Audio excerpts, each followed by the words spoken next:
Halo guys, saya mau jawab beberapa komen sih sekaligus ya. Komennya bersama soalnya. Yang pertama yang bernada begini nih, Bang lu kalau nggak nyinyirin Jokowi nggak makan ya.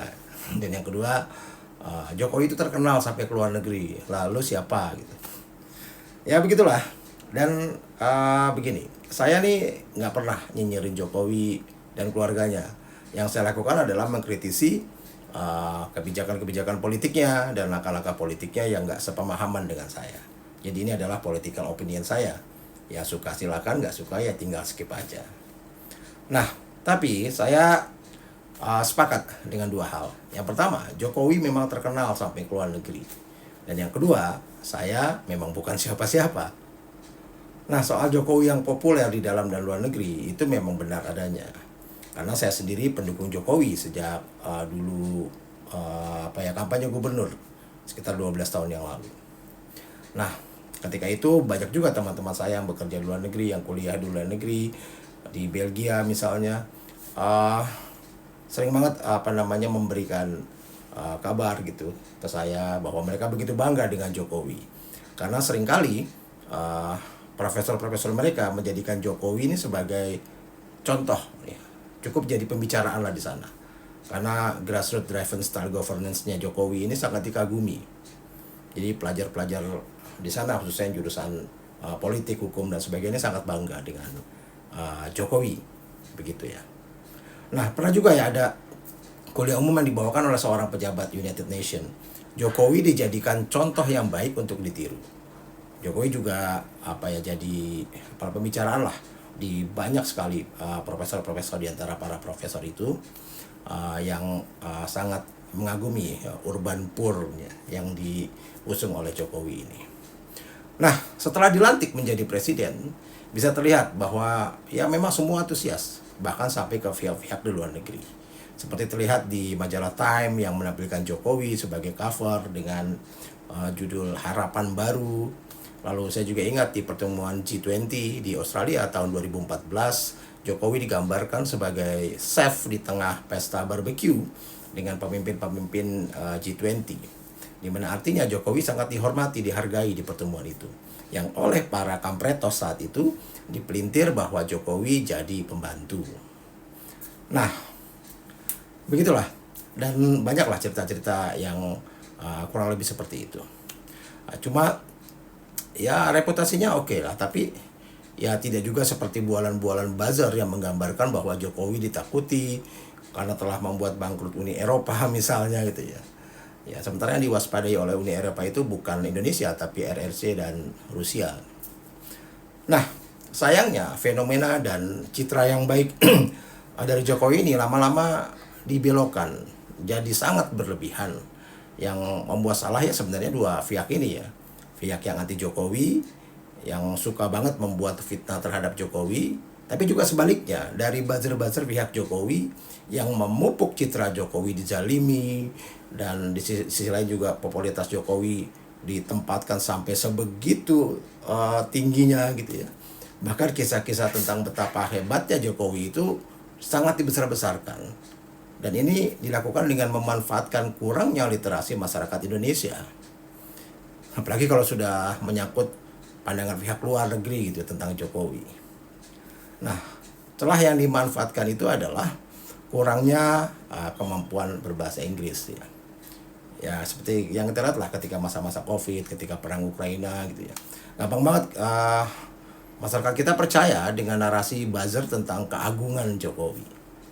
Bangsa Indonesia itu bukannya buta huruf, tidak, tapi tidak semua bisa memahami apa yang dia baca. Karena 10 tahunan dicekoki narasi tentang keagungan seorang Jokowi yang luar biasa atas pembelaan-pembelaan bila Jokowi mengambil kebijakan yang tidak tepat, maka banyak sekali rakyat Indonesia yang punya ilusi yang sangat tinggi tentang Jokowi. Dan termasuk juga tentang keluarganya ya, yang sangat tulus lah, yang orang baik lah, langkah catur Jokowi lah, entahlah ya.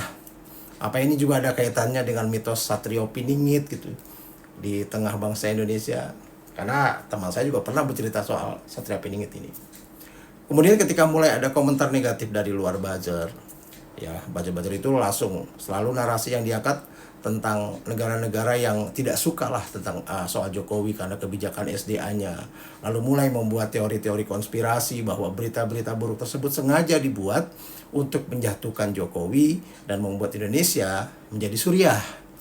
Padahal kalau mau di googling berita tentang kontroversi Jokowi itu tentang apa saja sih? Gitu. Ya kebanyakannya tentang pelemahan KPK, Omnibus Law, dan yang terakhir jelas soal paman di MK dan upaya melanggengkan kekuasaan itu. Sebetulnya bahkan kekecewaan terhadap Jokowi itu sudah muncul beritanya dari tahun 2015 tentang pemilihan Kapolri. Nah, ini juga bukan melulu berita dari negara-negara barat ya. Yang saya sempat lihat itu dari South China Morning gitu ya. Ya, South China Morning Post kalau nggak salah, yang menyebut bahwa Jokowi sebagai Soeharto kecil, atau Nikkei Asia atau Al Jazeera, pers negara-negara barat yang paling banyak membahas Indonesia ini adalah Australia. Jadi kebijakan-kebijakan yang melemahkan pemberantasan korupsi, masalah Omnibus Law atau pelemahan demokrasi, ini sudah lama jadi sorotan media-media luar negeri. Nah, tapi dengan ilusi tentang keagungan Jokowi di benak mayoritas orang-orang Indonesia, maka tidak heran ketika akhir tahun kemarin Jokowi dapat nominasi untuk sesuatu yang sangat nggak populer itu. Maka banyak orang yang marah ya, dan merasa terhina. Barangkali juga ya faktor malu juga dan nggak terima ketika pertama kalinya Indonesia punya tokoh yang dipandang sangat baik di level internasional, lalu tiba-tiba mendapatkan penilaian yang sangat buruk. Langsung seperti dibanting rupanya. Ya gitulah kalau kita tidak realistis melihat seorang politikus. Bahkan ada yang masih membela ketika dipaparkan kebijakan-kebijakan Jokowi yang tidak bagus. Maka ya selalu berkilah kalau itu gara-gara parpol lah, gara-gara DPR lah. Pokoknya Jokowi jangan disalahkan. Ya, yang dalam bayangan orang-orang ini Jokowi ya sangat pandai main catur politik gitu, nggak mungkin salah. Semua pelanggaran yang dilakukan Jokowi itu untuk kebaikan bangsa Indonesia. Begitulah.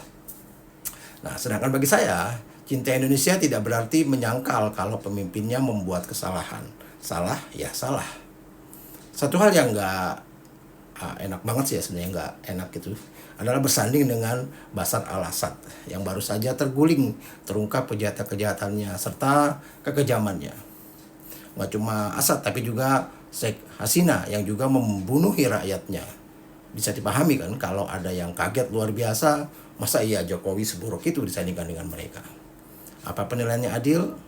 Fun fact-nya, Bashar al-Assad menggantikan ayahnya Hafez 25 tahun yang lalu juga didahului dengan pengubahan aturan, di mana syarat untuk menjadi presiden yang sebelumnya harusnya berusia minimal 40 tahun diturunkan, sehingga Bashar yang saat itu berusia 33 tahun boleh jadi presiden. Hal ini seperti mengingatkan kita pada sesuatu ya. Salam.